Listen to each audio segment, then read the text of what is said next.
The news day continues here on One News Now. I'm Diego Castro, bringing you the biggest headlines from around the world.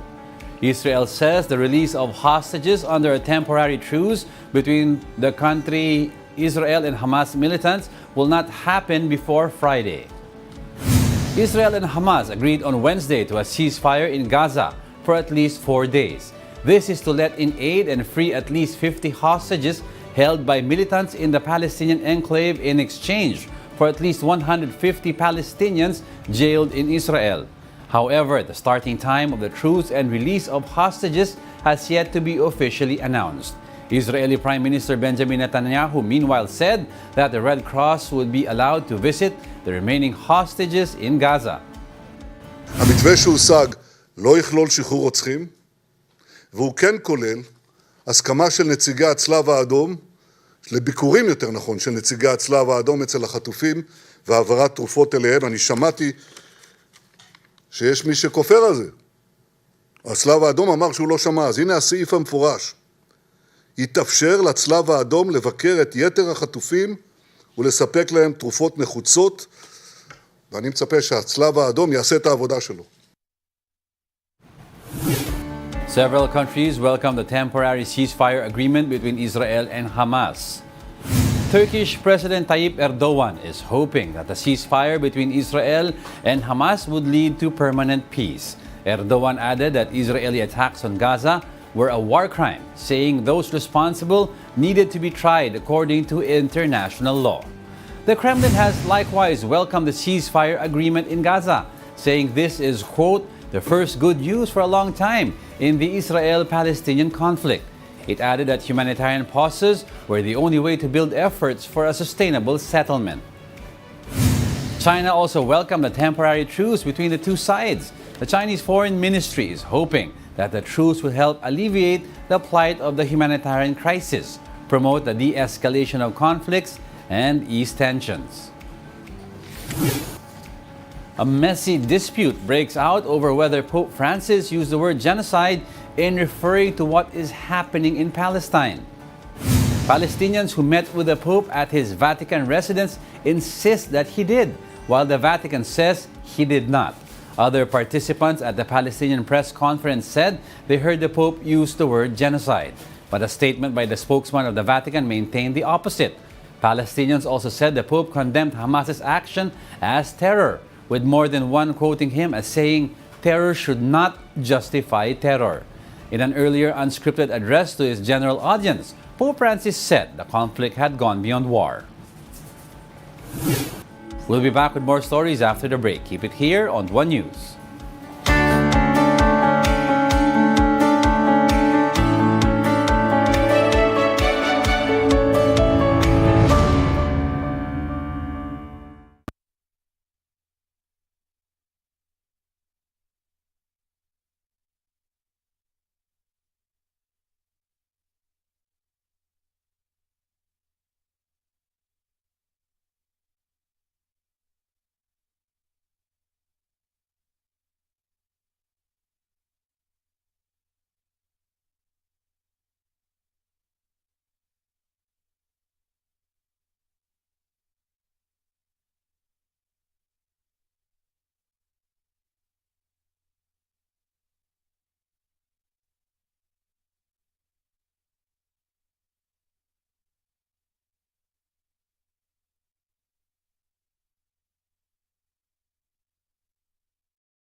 You're still watching One News Now World. I'm Diego Castro.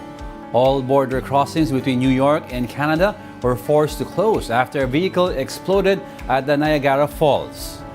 Local media reported that 2 people in the vehicle were killed in the blast. One Border Patrol official was also injured. The FBI Joint Terrorism Task Force has been mobilized to investigate the incident.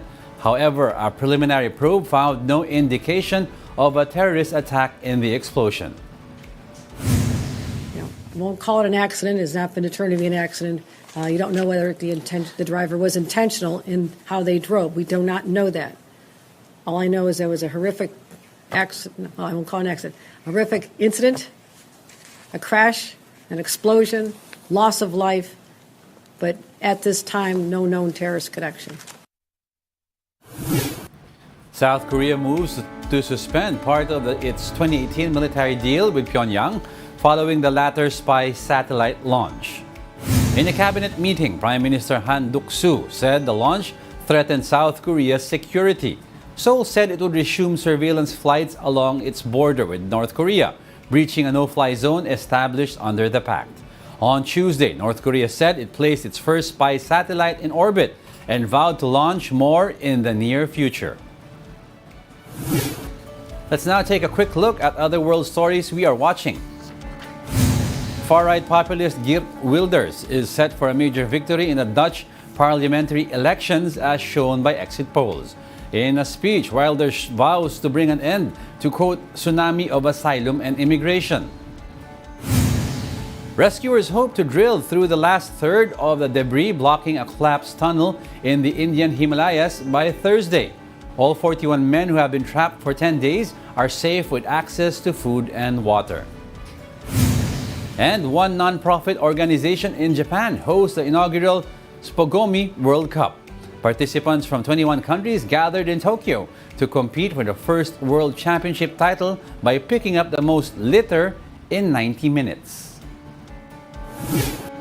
And those are the top world headlines of the hour. Join us again at 9:45 a.m. as we continue to monitor the day's biggest stories. I'm Diego Castro. We are One News, all sides, all the time.